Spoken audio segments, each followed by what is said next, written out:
క్రీస్తునందు ప్రేమైన వారులారా, ఉదయకాల సమయంలో చేరువచ్చినటువంటి మీకందరికీ కూడా ప్రభు పేరట ప్రత్యేకమైన వందనాలు తెలియజేస్తున్నా. దేవుడి యొక్క మహాకృపను బట్టి మరొక పునరుత్థాన దినం ముందు మరి దేవుడు సజీవంగా మీ మధ్యలో నుంచి దేవుడి యొక్క వాక్యాన్ని చెప్పడానికి దేవుడు ఇచ్చినటువంటి మరొక అవకాశాన్ని బట్టి దేవునికి స్తుతులు, దేవునికి వందనములు, దేవునికి తెలియజేస్తూ ఉన్నా.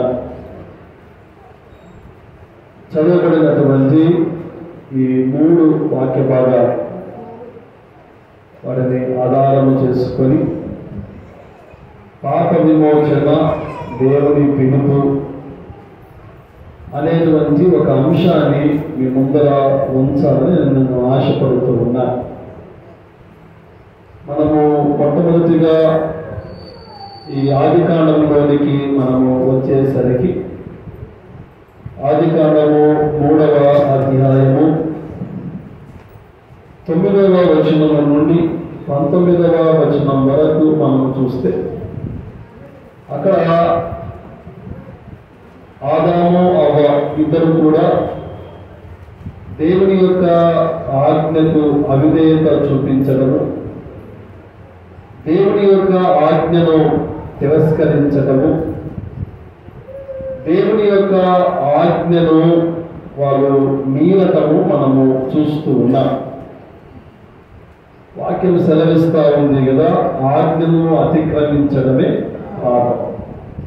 అంటే వాళ్ళు ఆజ్ఞను అతిక్రమించారు కాబట్టి వారు పాపము చేశారు. ఎవరు పాపము చేశారు? ఆదాము అవ్వ. మరి పాపానికి పరిణామాలు కూడా ఉంటాయి కదా. ఆ పరిణామాలు ఎటువంటి పరిణామాలు వాళ్ళు పొందుకున్నారు? పాపము ద్వారా వచ్చేటువంటి పరిణామాలు ఎటువంటి పరిణామాలు అని అంటే, మొట్టమొదటిగా దేవుడు ఒక మాట చెప్పారు. అంటే చెట్టు ఫలాలన్నీ మీరు తినొచ్చు, కానీ ఆ మధ్యలో ఉండేటువంటి ఆ పండ్ల చెట్లను మీరు తినకూడదు. ఒక మాట. ఈ మాటకు మరి వాళ్ళు విధేయత చూపించారు, కానీ అవిధేయత చూపించారు. ఈ ఒక్కరి అవిధేయత ద్వారా ప్రతి మానవుడు కూడా పుట్టిన ప్రతి మానవుడు కూడా ఆదాము యొక్క అవిధేయత ద్వారానే వాళ్ళు బయటికి వస్తా ఉన్నారు అనేటువంటి విషయము మనం తప్పకుండా జ్ఞాపకం చేసుకోవాలి. అపోస్తలుడైన పౌలు రోమియోలకు రాసినటువంటి పత్రిక 5వ అధ్యాయం, రోమియోలకు రాసిన పత్రిక 5వ అధ్యాయం 19వ వచనాన్ని మనము చదువుకుందాం. ఏలయనగా ఒక మనుష్యుని అవిధేయత వలన అనేకులు పాపులుగా ఎలాగో చేయబడదు, అలాగే ఒకరి విధేయత వలన అనేకులు నీతిమంతులుగా చేయబడదు. ఒకరు చేసినటువంటి అవిధేయత వలన అనేకులు దేంట్లోకి వస్తా ఉన్నారు? పాపంలోనికి వస్తా ఉన్నారు. అంటే ఎవరి అవిధేయత? ఆదాము యొక్క అవిధేయత ద్వారా మనుషులందరూ కూడా పాపులే. పుట్టుకతోనే వాళ్ళు పాపులుగా చేయబడి వారి లోకంలోనికి వస్తా ఉన్నారు. చాలా కాలం క్రిందట ఒక బిషప్ గారి యొక్క కోడలు జన్మనిచ్చింది ఆసుపత్రిలో. ఆ డాక్టర్లు చెప్పారు, ఆ పిల్లవాడు ఎక్కువ రోజులు బతకడు, మహా అంటే 2-3 రోజుల్లో ఆ పిల్లవాడు చనిపోతాడు. వెంటనే ఆ తండ్రి గారు ఒక బాబుకు కాల్ చేశాడు. బాబు, నా మనవడు పుట్టాడు, నా మనవడు 10 రోజుల్లో చనిపోతాడు, అతనికి మీరు బాప్తిసం ఇవ్వాలి. ఎక్కడ? ఆసుపత్రిలోనే. అంటే మనం అనుకుంటాము ఆ పిల్లవానికి మనం బాప్తిసం ఇవ్వాల్సిన అవసరము ఎందుకు వచ్చింది? పిల్లవానికి ఏం తెలియదు కదా, పిల్లవాడు పాపము చేయలేదు కదా, పిల్లవాడు తప్పిదము చేయలేదు కదా అని మనం అనుకుంటాం. కానీ ఆదాము చేసినటువంటి ఒక అవిధేయత మనుషుల మీదికి ఏమొచ్చింది అంటే పాపము మనుషుల మీదికి వచ్చింది. చూడండి, దావీదు రాసినటువంటి కీర్తనల గ్రంథం, దావీదు చేసినటువంటి ఒక ప్రార్థన మనకు ఒక విషయాన్ని తెలియజేస్తా ఉంది. దావీదు రాసినటువంటి కీర్తనల గ్రంథము 51వ కీర్తన 5వ వచనాన్ని మనం చదువుకుందాం. నేను పాపములో పుట్టినవాడును, ఆ పాపములోనే నా తల్లి నన్ను గర్భము ధరించు. పాపములోనే నా తల్లి నన్ను గర్భము ధరించు. ఈ పాపం ఎక్కడి నుంచి వచ్చింది అంటే ఆదాము నుంచి వచ్చినటువంటి పాపం. పాపము అవిధేయతను చూపిస్తా ఉంది. అది ఒకటి. రెండవది, ఈ పాపము ద్వారా ఏమొచ్చింది అని అంటే మానవుని జీవితంలోనికి మోసం చేయటము అక్కడి నుంచే ప్రారంభించబడింది. అంటే ఆ మోసం ఎలాగ వెళ్ళింది? సర్పం రూపంగా వెళ్ళి మీరు చావనే చావరు అని మనుష్యుని ఏం చేసింది? సాతాను మోసము చేసింది. ఆ సాతాను యొక్క మాటను విన్నటువంటి ఆదాము అవ్వరు దేవుడు ఏదైతే చెప్పారో ఆ మాట వారికి గుర్తుకు రాలే. పాపము ఏం చేస్తుంది అంటే మనుష్యుని మోసం చేస్తా ఉంది. అపోస్తలుడైన పౌలు కొరింథీయులకు రాసినటువంటి 2వ కొరింథీ పత్రిక 11వ అధ్యాయం మనం చదువుతున్నటువంటి 2వ వాక్య భాగంలో మనం చూస్తే 2వ కొరింథీ పత్రిక 11వ అధ్యాయం 3వ వచనాన్ని మనం చదువుకుందాం. సర్పము తన కుయుక్తి చేత అవ్వను మోసపరిచినట్లు మీ మనస్సులను చెరపబడి క్రీస్తు ఎడల ఉన్న సరళత నుండి పవిత్రత నుండి ఎల్లప్పుడూ తొలగిపోవడేమో అని భయపడుచున్నాము కదా. సర్పము తన కుయుక్తి చేత అవ్వను మోసము పరిచినట్లు మీ మనస్సులను ఏం చేసుకోకూడదంట? చెరపకూడదు. ఈరోజు మన మనుషులను, మనలో ఉన్నటువంటి మనస్సులను చాలా మంది చెరగొడతా ఉన్నారు. మీరు అక్కడికి రండి, మీకు బాగుపడతారు. మీకు అక్కడికి రండి, మీకు రక్షణ వస్తుంది. మీరు అక్కడికి రండి, మీకు మరలా నూతన బాప్తిసం ఇస్తారు. మీరు ఇక్కడికి రండి, మీరు తీసుకున్నటువంటి నిర్ధారణ కరెక్ట్గా. ఇవన్నీ ఏంటి అంటే సాతాను అనేక మందిని ఏం చేస్తా ఉంది? కుయుక్తి చేత మోసం చేస్తా ఉంది. మనం మోసపోతా ఉన్నాం. అంటే ఆదాము సాతాను యొక్క మాటలకు ఏ రీతికైతే మోసపోయారో ఈరోజు ఆ సాతాను ఎక్కడికి వచ్చింది అంటే సంఘంలోకి వచ్చి సంఘాన్ని ఏం చేస్తా ఉంది? కలిసి వేస్తా ఉంది. వాక్యం సెలవిస్తా ఉంది, మీరు మోసపోకుడి. సాతాను యొక్క మాటలకు మీరు మోసపోకుడి. మీరు ఎక్కడైతే ఉంటూ ఉన్నారో, మీరు ఎక్కడైతే నిర్ధారణ పొందుకున్నారో, మీరు ఎక్కడైతే బాప్తిసము తీసుకున్నారో, మీరు ఎక్కడైతే దేవుని యొక్క వాక్యం చేత బలపరచబడుతా ఉన్నారో అక్కడే ఉండండి. మీరు సాతాను యొక్క సర్పం యొక్క మాటలకు మీరు కుయుక్తి పడి మీ మనస్సులను ఏం చేసుకోకూడదు? కలిసి వేసుకోకూడదు. ప్రియమైన వారులారా, ఈ పాపము ఏం చేస్తా ఉంది? అది మోసం చేస్తా ఉంది. మనం మోసం పోకుండా మనం జాగ్రత్తగా ఉండాలి అనేటువంటి మాటను దేవుడు జ్ఞాపకం చేస్తా ఉన్నారు. ఈ పాపము ఏం చేస్తా ఉంది? పాపము యొక్క పరిణామం ఏంటి అంటే ఈ పాపము ప్రతి మానవుణ్ణి దేవుడి నుండి దూరం చేస్తా ఉంది. చూడండి, యెషయా గ్రంథము 59వ అధ్యాయము, యెషయా గ్రంథము 59వ అధ్యాయము 2వ వచనాన్ని మనము చదువుకుందాం. ఈ పాపములను ఆయన ముఖము మీకు మరుగుపరిచి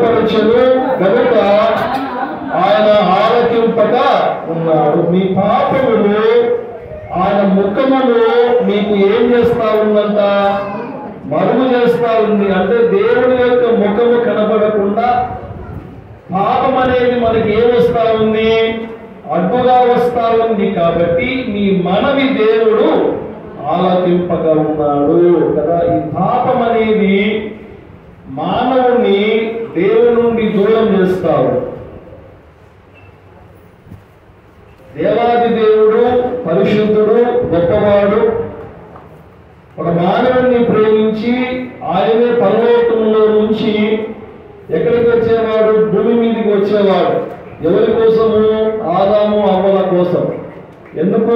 వారితో సహవాసము చేయటానికి, వారితో మాట్లాడటానికి, వారితో కలిసి ముచ్చటించటానికి, వారితో కలిసి అనేకమైన మాటలు పంచుకోవటానికి దేవుడు ఆకాశంలో నుండి మనుష్యుని కొరకు భూమి మీదికి వచ్చాడు.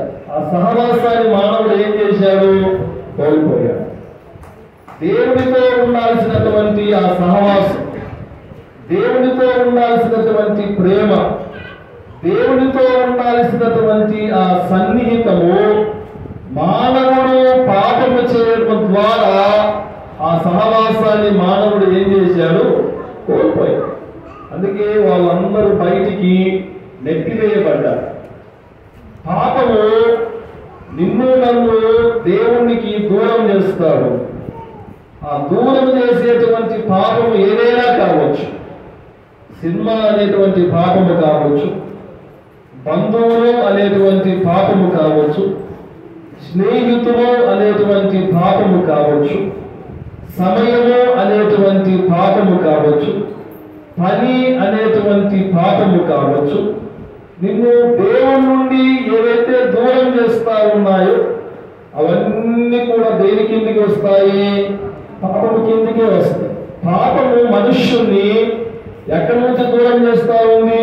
దేవుని నుండి దూరం చేస్తారు. ఎప్పుడు పని ఉన్నావు?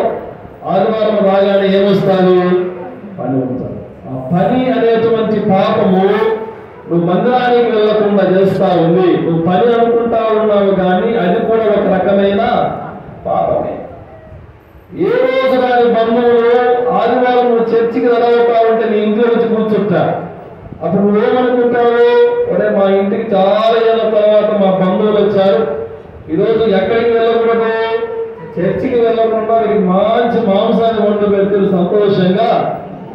బంధువులు అనేటువంటి వాళ్ళు కూడా ఒక రకమైన పాపమే. అంటే వాళ్ళు పాపం అనేది చెప్పడం లేదు కానీ నిన్ను దేవుడి నుండి ఏదైతే దూరం చేస్తా ఉందో అవన్నీ కూడా దేని కిందికి? పాపము కిందికే వస్తారు. ఆ పాపానికి మనము దూరంగా ఉండాలి అనేటువంటి మాటలు మరి దేవుడు జ్ఞాపకం చేస్తూ ఉన్నారు. పాపము ద్వారా అవినేత వస్తుంది, పాపము ద్వారా మోసము వస్తా ఉంది, పాపము ద్వారా నువ్వు దేవునికి దూరమయ్యేటువంటి పరిస్థితి వస్తా ఉంది. నాలుగవది చూస్తే ఈ పాపము యొక్క పరిణామం ఎటువంటిది అంటే ఈ పాపంలో ఉన్నటువంటి వ్యక్తులు శాపానికి గురవుతారు. ప్రియమైన దేవుని బిడ్డలారా, ఈ ఆదాము అవ్వలు ఎప్పుడైతే దేవుని యొక్క ఆజ్ఞను అతిక్రమించారో వాళ్ళు పాపము చేశారు కదా. మరి పాపము చేసినటువంటి వారికి దేవుడు ఎటువంటి శాపాన్ని ఇచ్చారో చూడండి. మనం చదువుకున్నటువంటి మొదటి వాక్య భాగంలోనికి మనం వచ్చేసరికి ఆదికాండము 3వ అధ్యాయము మొట్టమొదటిగా 15వ వచనాన్ని మనం చదువుకుందాం. 14వ వచనము.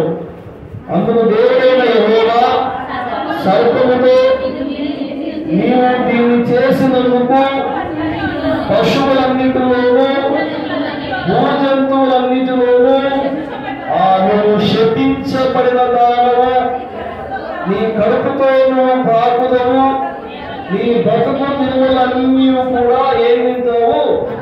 మరి ఆ టైంలో సర్పం ఎలా ఉందో మనకు తెలియదు కదా. అంటే నువ్వు బ్రతుకు దినములన్నీ అంటే పశువులన్నిటిలోనూ భూజంతువులన్నిటిలోనూ నువ్వు శపించబడిన దానవై కడుపుతో ప్రాకుదువు అంటే అంటే అది ఎలా నిలబడిందో కూర్చుందో మనకు తెలియదు. కానీ దేవుడు దానికి ఏ శాపం ఇచ్చాడు అంటే, నువ్వు ఎన్నాళ్ళైతే బ్రతుకుతావో అన్ని నాళ్ళు నువ్వు కడుపుతో తాగుతావు కదా. నువ్వు బ్రతుకు దినములన్నీ కూడా ఏం తింటావు? మందు తింటావు. దానికి శాపము దేవుడిచ్చాడు. కారణం ఏంటి అంటే, దేవుని పిల్లలు దేవుని దగ్గరికి వెళ్ళకుండా దేవుడు దూరం చేసింది కదా. మరి దేవుడు సర్పాన్ని ఏం చేశాడు అంటే శపించాడు. నువ్వు అన్నిట్లో దానికంటే నువ్వు కింద ఉంటావు, నువ్వు కడుపుతో తాగుతావు. నువ్వు ఎన్ని నాళ్ళైతే బ్రతుకుతావో అన్ని దినాలు కూడా ఏం తింటావు? మన్ను తింటావు. చూడండి 15వ వచనంలో దేవుడు స్త్రీకి శపితం ఇస్తా ఉన్నా. మరియు 16వ వచనాన్ని కూడా 16వ వచనం చదవగలను. ఆయన స్త్రీతో నీ ప్రయాసము నీ గర్భవేదనను నేను మిక్కిలి హెచ్చించదను, వేదనతో పిల్లల గందువు నీ భర్త ఎడల నీకు వాంఛ కలుగును, అతడు నిన్ను ఏరుననియు కదా. ఒకప్పుడు ఇద్దరు సమానంగా ఉన్నారు. ఇద్దరు పక్కన ఉండి పక్కనే నిలవబడి పక్కనే సహవాసము చేసి వెళ్ళేటువంటి వారు ఆదాము హవ్వలు. ఇప్పుడు అలాగా స్త్రీ ప్రసవ వేదన కనాల, ఆమె నొప్పులతో పిల్లలను కనాల. తర్వాత అతనికి తన భర్త ఎడల ఏమి కలుగుతుంది? వాంఛ కలుగుతుంది. తన భర్త తన భార్యను ఏం చేయాలంట? ఎలా అంటే అధికారము స్త్రీ నుంచి ఎవరికి వెళ్ళింది? పురుషుడికి వెళ్ళింది. కారణం ఏంటి అంటే, అవ్వ శోధించబడిన తర్వాత దేవుడు అవ్వకి ఇచ్చినటువంటి అధికారాన్ని దేవుడు తీసివేశాడు. అంటే నువ్వు ప్రసవముతో, నువ్వు ఇబ్బందితో, కన్నీళ్లతో నువ్వు ప్రసవానికి అంటావు, నువ్వు పిల్లల్ని అంటావు. ఇదిగో నీకు నీ భర్తకు వాంఛ కలుగుతుంది. ఇదిగో దేవుడు ఇన్ని నాళ్ళు నీ మీద అధికారి ఎవరు లేరు అని నువ్వు అనుకుంటా ఉన్నావు. కానీ ఇప్పటి నుంచి నీ భర్తనే నీకు అధికారం. దేవుడు స్త్రీని శపించాడు, పురుషుణ్ణి దేవుడు శపించాడు. నువ్వు ఎలా తింటావు? నువ్వు కష్టపడి నువ్వు తినా కదా. అంటే ప్రేమైన వారులారా, అప్పటి వరకు ఆదాము అవ్వలకు మరణం లేదండి. దేవుడు వారికి పరిశుద్ధమైన జీవితాన్ని దేవుడు ఇచ్చాడు. ఎంత పరిశుద్ధమైన జీవితము అంటే, మరణము లేనటువంటి పరిశుద్ధమైన జీవితము దేవుడు ఆదాము అవ్వలకు ఇచ్చాడు. ఎప్పుడైతే వీళ్ళు ఆజ్ఞను అతిక్రమించాడో అప్పుడు వారికి మరణం వచ్చింది. నువ్వు మన్నులో నుంచి తీయబడ్డావు కనుక నువ్వు మరలా తిరిగి ఎక్కడికి వెళ్తావు? మన్నైపోతావు. అంటే మరణం వచ్చింది. అంటే అప్పటి వరకు ఆదాముకి ఏమి లేదు? మరణం లేదు. దేవుడు మరణాన్ని ఇవ్వల, ఇద్దరికి ఇవ్వల. కానీ మరణాన్ని ఎందుకు వాళ్ళు తెచ్చుకున్నారు అంటే, వాళ్ళు పాపము చేశారు కనుక జీవాన్ని కోల్పోయారు, పరిశుద్ధాత్మను కోల్పోయారు, పవిత్రతను కోల్పోయారు. దేవుడిచ్చినటువంటి ఆ పరిశుద్ధతను ఆదాము అవ్వలు ఏం చేసుకున్నారు? పోగొట్టుకున్నారు కదా. అంటే వాళ్ళు దిగంబరులు అనేటువంటి విషయము ఎప్పుడు తెలిసింది? పాపము చేసినప్పుడు తెలిసింది. అంటే వాళ్ళ దగ్గర ఏముంది అంటే, పరిశుద్ధత ఉన్నంత వరకు వాళ్ళు దిగంబరులు అనేటువంటి విషయం వాళ్ళిద్దరికీ తెలియదు. ఎప్పుడైతే పాపము చేశారో వాళ్ళు దిగంబరులు అని తెలుసుకున్నారు.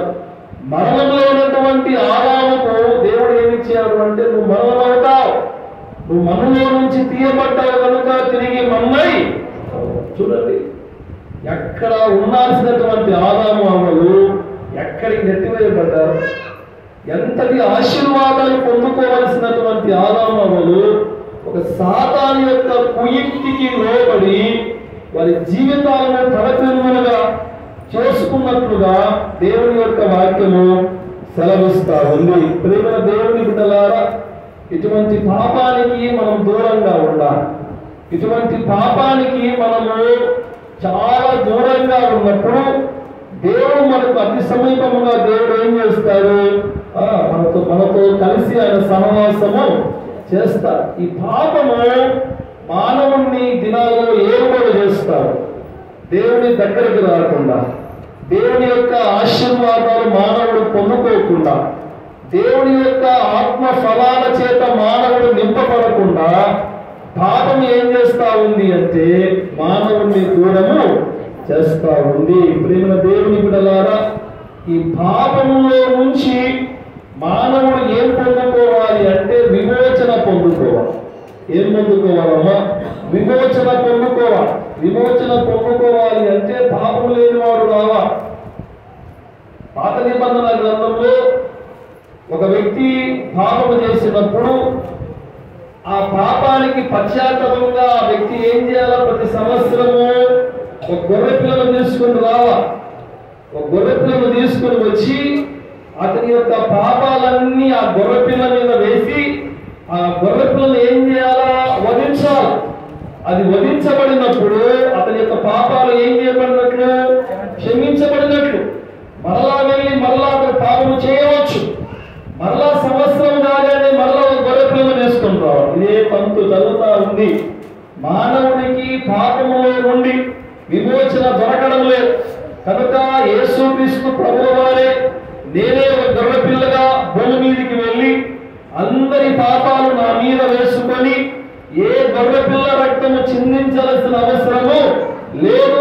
నేనే ఒక గొర్రె పిల్లగా భూమి మీదకి వెళ్ళి మానవుని యొక్క పాపములన్నీ నా మీద వేసుకొని నేనే నేను చనిపోవటము పాపములో ఉన్నటువంటి ప్రతి వ్యక్తికి ఏమొస్తుంది అంటే విమోచన వస్తుంది.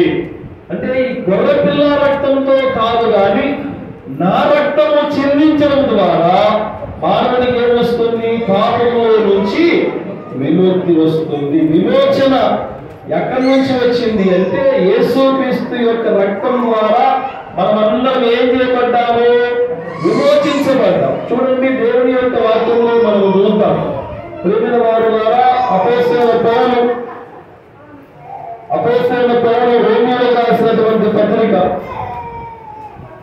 అపోస్తలుడైన పౌలు రోమీయులకు రాసినటువంటి పత్రిక 5వ అధ్యాయం 8వ వచనాన్ని మనం చదువుకుందాం. అయితే దేవుడు మన ఎడల తన ప్రేమను వెల్లడిపరచుచున్నాడు.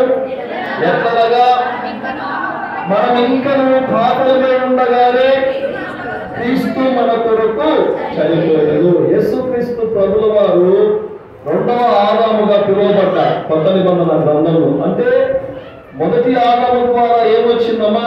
పాపం వచ్చింది కదా. కానీ 2వ ఆదాము ద్వారా పాపములో నుండి ప్రతి మానవునికి ఏమొచ్చింది?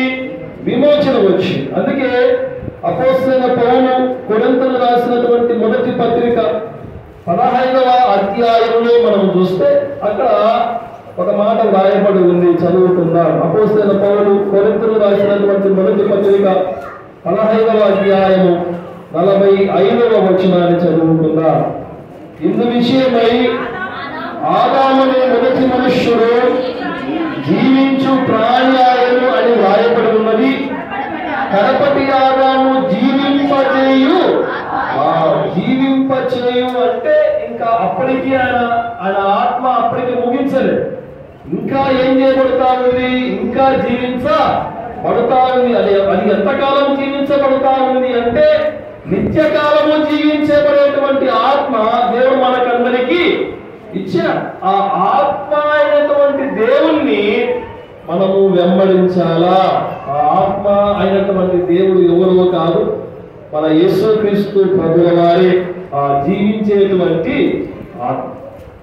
ఆ యేసుక్రీస్తు ప్రభుల వారిని మనం నమ్ముతున్నప్పుడు, ఆ యేసుక్రీస్తు ప్రభువు దగ్గరికి మనం వచ్చినప్పుడు, ఆయన రక్తంలో మన పాపాలను ఒప్పుకున్నప్పుడు, మనం పాపంలో నుండి విమోచన పొందుకొని ఎక్కడికి వెళ్తామో అని అంటే నిత్య జీవానికి మనం వెళ్ళటానికి దేవుడు అధికారము ఇచ్చాడు కదా.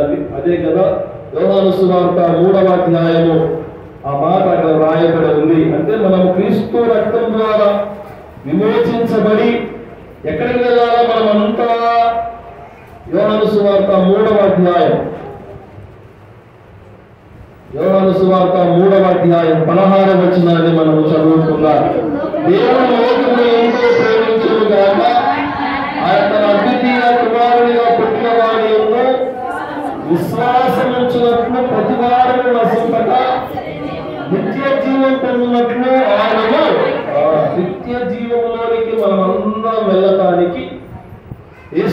యేసుక్రీస్తు ప్రభువు వారు తన రక్తాన్ని మన కొరకు ఆయన చిందించాడు. అంటే మొదటి ఆదాము ద్వారా మనకు పాపం వచ్చింది, రెండవ ఆదాము ద్వారా మన నిత్యరాజ్యము దేవుడు మన కొరకు ఆయన ఏర్పాటు చేశాడు. అది మనము రెండవ వాక్య భాగంలో మనం చూస్తాం. అంటే మొదటి వాక్య భాగంలో పాపము చూస్తాం, ఆది కాండంలో మనం చూస్తా ఉన్నాం పాపము దాని యొక్క పరిణామాలు. రెండవది ఈ రెండవ వాక్య భాగంలోనికి వచ్చేసరికి పాపములో నుండి విమోచన ఎలాగ పొందుకోవాలో రెండవ వాక్య భాగంలో మనము చూస్తాము కదా. పాపములో నుండి విమోచన పొందుకున్నటువంటి మన హృదయాలు సారవంతమైన భూమిలాగా మన హృదయాలు ఉండాలి. అంటే మన హృదయాలు ఎలాగే ఉండాలా? సారవంతమైన భూమిలాగా మన హృదయాలు ఉండాలి. కానీ మన హృదయాలు అలాగే ఉండడం లేదు. అందుకే మనం చదువుతున్నటువంటి సువార్త వాక్య భాగంలో మనం చూస్తే అక్కడ ఒక వ్యక్తి విత్తనాలను జరుగుతూ ఉన్నాడు. మనం చాలాసార్లు ఆ వాక్య భాగాన్ని విన్నాము కదా, చాలాసార్లు ఆ వాక్య భాగాన్ని విన్నాం. మరొకసారి కూడా మనం చదువుకుందాం. లూకా రాసిన సువార్త 8వ అధ్యాయం 12వ వచనం నుండి మనము కొన్ని మాటలు మనం చదువుకుంటే అక్కడ 4 నేలలు మనకు కనబడతాయి. ఒకటి రాతి నేల, రెండవది ఏంటమ్మా 14వ వచనం ముళ్ళ పొద, మొట్టమొదటిగా 12వ వచనంలో త్రోవ పక్కన, రెండవది రాతి నేల, మూడవది ముళ్ళ పొద, 4వది మంచి నేల. ఇవి 4 రకాలైన త్రోవలు మనకు చూపిస్తా ఉన్నా. ఈ పాపములో నుండి విమోచన పొందుకొని మనము సారవంతమైన భూమిలో ఫలించాలి అంటే 4 రకాలైన హృదయాలు ఇక్కడ కనపడతా ఉన్నాయి. ఆ 4 రకాలైన హృదయాలలో ఏ మంచి హృదయాన్ని మనం ఎన్నుకోవాలా, ఏ ఒక్క హృదయంలో మనం ఉన్నామో ఇక్కడ తేడతెల్లం చేస్తా ఉంది. ప్రేమైన వారులారా, ఒక వ్యక్తి విత్తనాలు జరుగుతా ఉన్నప్పుడు 12వ వచనంలో చూస్తే త్రోవ పక్కన పడినాడు. వాడు ఎవరిపోయి ఉన్నారంట, వాడు విన్నాడు కానీ రమ్మి రక్షణ పొందుకున్నట్లు అపవాది వచ్చి మన హృదయంలో నుండి వాక్యము ఎత్తుకొని పోవును. ఇది ఏ హృదయముతో పోల్చబడింది అంటే కఠినమైన హృదయముతో పోల్చబడింది. అంటే నేల అనేది హృదయంతో పోల్చబడినప్పుడు ఈ నేల ఎటువంటి నేల అంటే కఠినమైన నేల. అంటే వాడు చర్చికే వస్తారు, ఎందుకు వస్తారు? చర్చిలో బైబిల్ చూడరు, వాడు చర్చిలో పాటలు వాడు పాడరు, చర్చిలో ప్రార్థన వాళ్ళు చేయరు, చర్చిలో దేవుని యొక్క వాక్యాన్ని వాళ్ళు వినరు. వారి హృదయం ఎలాగ ఉంటుంది అంటే కఠినమైన హృదయంతో వారి హృదయం ఉంటుంది. వాడు వచ్చిన నుండి ఫోన్లు వస్తూనే ఉంటారు కదా. వాడు ఎక్కడ కూర్చున్నాడు? చర్చిలోనే కూర్చున్నాడు, కానీ వాడి హృదయం ఎలాగ ఉంది? కఠినంగా ఉంది. ఆ కఠినమైన హృదయాన్ని దేవుడు కోరుకోవడం లేదు. వాడు విన్నాడు కానీ రక్షణ పొందుకున్నట్లు అపవాది వచ్చి మన హృదయంలో నుండి ఏం తీసుకుపోయిందంట? వాక్యాన్ని తీసుకుని పోయింది. ఎందుకంటే వాడు దేవాలయంలోనికి వచ్చి కూడా ఎవరి పని చేస్తా ఉన్నాడు? సాతాను పని చేస్తాడు. కఠినమైన హృదయంతో వచ్చే వాళ్ళు దేవునికి అయిష్టులుగా పిలువబడుతూ ఉన్నారు. రెండవదిగా మనము చూస్తే 13వ వచనం, రాతి నేల నుండి వారు ఎవరనగా వినప్పుడు వాక్యమును సంతోషంగా అంగీకరించరు కానీ వారికి వేరు లేనందున కొంచెం కాలం నమ్మి శోధన కాలంలో వాళ్ళు తొలగిపోవుడు. మీరు ఎటువంటి హృదయము అని అంటే అల్పమైన హృదయం, కఠినమైన హృదయము. రెండవది అల్పమైన హృదయం. అంటే వీళ్ళు అన్ని బాగున్నప్పుడు చర్చికి వస్తారు, అన్ని బాగున్నప్పుడు యాడికి వస్తారమ్మా? చర్చికి వస్తారు. ఏదైనా కొద్దిగా డిస్టర్బ్ జరిగితే చర్చిని వాళ్ళు బాడుకుంటారు. సంతోషంగా ఉన్నప్పుడు చర్చికి వస్తారు, బాధలో ఉన్నప్పుడు చర్చికి పోతాంలే ఇంట్లో పడుకుందామని అంటారు. అంటే వాళ్ళందరూ దేన్ని పోలి ఉన్నారు అంటే రాతి నెలలో పడినటువంటి వారిని అంటే మనకి కష్టాలు రాకూడదు, మాకు ఎప్పుడు ఏం కావాలా? సుఖాలే కావాలి కదా, మాకు ఎప్పుడు సంతోషమే కావాలి, మాకెప్పుడు ఆనందమే కావాలి. ప్రియమైన వారులారా, క్రైస్తవులు దేవుని యొక్క ఆశీర్వాదాలకు కర్తగా ఉండాలి అంటే మనకెప్పుడు శ్రమలు వస్తూనే ఉండాలి. ఎప్పుడు మనకి ఏమొస్తా ఉండాలా? శ్రమలు వస్తూనే ఉండాలి. ఎందుకంటే శ్రమలు వచ్చినప్పుడు కదా నీకు దేవుడు గుర్తుకొచ్చేది, నీకు బాధలు వచ్చినప్పుడే కదా దేవుడు గుర్తుకొచ్చేది, నీ దగ్గర అప్పులు ఉన్నప్పుడే కదా నేను చర్చికి వెళ్తే బాగుపడతాను అని నీకు ఆలోచన వచ్చేది. ఇవన్నీ లేనప్పుడు నీకు ఏం గుర్తుకు రాదు? చర్చి గుర్తుకు రాదు. ఒక అన్న అంటా ఉంటాడు, తప్పుగా అనుకోకండి బాబు, పని ఎక్కువే, డబ్బులు సంపాదిస్తా ఉన్నాం కానీ ఎక్కడ రావడానికి సమయం లేదు. ఇంత ముందు బాగా వస్తా ఉంది బాబు, వారం వస్తా ఉంది బాబు, ఈ డబ్బులు అన్న నుంచి ఎక్కడికి రావడం లేదు, చర్చికి రావడం లేదు. అంటే క్రైస్తవులు కొంతమంది అనుకుంటారు అంతా, దేవుడిని నమ్ముకుంటే మాకు అన్ని ఆశీర్వాదాలు వస్తాయి, దేవుడిని నమ్ముకుంటే మాకు అన్ని గొప్పవే జరుగుతాయి, దేవుడిని నమ్ముకుంటే మాకు అన్ని మేలు జరుగుతాయి అంటే ఎవరైనా చెప్తే నమ్మవుతారు. ఎవరు చెప్పే నమ్మవుతారు. ఏంటండి, ఒక యేసేపు గొప్పగా దీవించబడ్డాడు అంటే ఏం పొందాడు? ఏం పొందాడు? కష్టాలు లేకుండా ఉన్నతమైన స్థితిలోకి యేసేపును దేవుడు తీసుకుని పోయాడా? తీసుకుని పోయాడు. గుర్తుపెట్టుకున్నాడు. యోగ లాంటి ఒక వ్యక్తి 200 ఆశీర్వాదాలు పొందుకున్నాడు అంటే ఎన్ని శ్రమలు పొందుకున్నాడు? ఊగిన వెళ్ళాడా? వెళ్ళలేదు కదా, శ్రమలు పొందుకున్నాడు. దానియేలు ఆ కాలంలో గొప్ప యవన బిడ్డగా పేరు పొందాడు అంటే అనేకమైన శ్రమలు దానియేలుకు దేవుడు ప్రవేశపెట్టాడు. ఒక రాత్రముల సింహపు బోనులో దానియేలు ఉంచినప్పటికీ దానియేలు ఏ సింహము కూడా అతనికి ముందుకు రావటానికి ధైర్యము చాలా శ్రమలు. ఆ శ్రమల్లోనే దేవుడు ఏమిస్తా ఉన్నాడు అంటే ఆశీర్వాదాలు ఇస్తా ఉన్నాడు. కొంతమంది అంటారు, మా మందిరానికి వస్తే మీకు ఆశీర్వాదాలు వస్తాయి, మా మందిరంలోకి వస్తే మీకు దీవెనలు వస్తాయి, మీకు కష్టాలే ఉండవు అని చెప్తా ఉంటే గొర్రెలు ఒకరినింట ఒకరిని గొర్రెలు పోతా ఉంటాయి. ఏ మందిరంలో వెళితే ప్రేమైన వారులారా కష్టాలు దాటిన తర్వాతనే ఆశీర్వాదాలు పొందుకోవాలి. దేవుళ్ళు నువ్వు నిలబడ్డావా లేదా అని దేవుడు ఏం చేస్తాడు అంటే నిన్ను కొన్ని పరీక్షలకు దేవుడు ప్రవేశపెడతాడు. ఆ పరీక్షల్లో నువ్వు నెగ్గితే నిన్ను దేవుడు అనేక మందికి ఆశీర్వాదాలు కట్టగా దేవుడు దీవిస్తాడు. కష్టాలు రాకుండా ఆశీర్వాదాలు రావు అంటే ఎప్పటికీ రావు కదండి. యేసుక్రీస్తు ప్రభువుల వారికి శ్రమలు వచ్చాయి కదా. ఆయన బ్రతికినటువంటి 33.5 సంవత్సరాల వయసులో 3.5 సంవత్సరాలు దేవుడు ఏం ఎదుర్కొన్నాడు? ఏం ఎదుర్కొన్నాడు? శ్రమలు ఎదుర్కొన్నాడు కదా. ఎవరి ద్వారా ఎదుర్కొన్నాడు?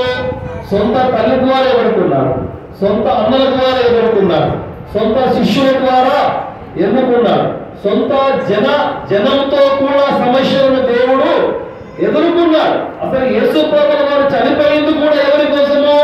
మన కోసమే కదా. కానీ చనిపోయినా కూడా ఇప్పుడు మనం అందరం దేవుణ్ణి ఆరాధిస్తా ఉన్నాం. కారణం ఏంటి అంటే ఆయన ఉన్నతమైన స్థానంలో దేవుడు కూర్చున్నాడు. ఆయన ఉన్నతమైన స్థానంలో కూర్చున్నాడు అంటే ఈ లోకంలో ఏం పొందుకున్నాడు యేసు ప్రభువు వారు? శ్రమను పొందుకున్నాడు కదా. నీకు శ్రమ వస్తే నువ్వు దేవుడికి దగ్గరగా ఉన్నట్టు లెక్క. ఒక మాట జ్ఞాపకం చేసుకున్నావు కదా.